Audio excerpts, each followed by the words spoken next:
پرویز عالم comment box میں معلوم کرتے ہیں حضور اکرم صلی اللہ علیہ وسلم کے کتنے داماد تھے اور ان کے نام کیا تھے؟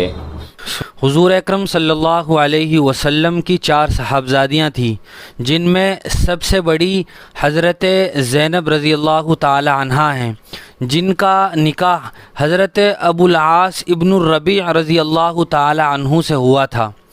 دوسری صاحبزادی حضرت رقیہ ہیں، جن کا نکاح اور جن کی شادی حضرت عثمان غنی رضی اللہ تعالی عنہ سے ہوئی تھی،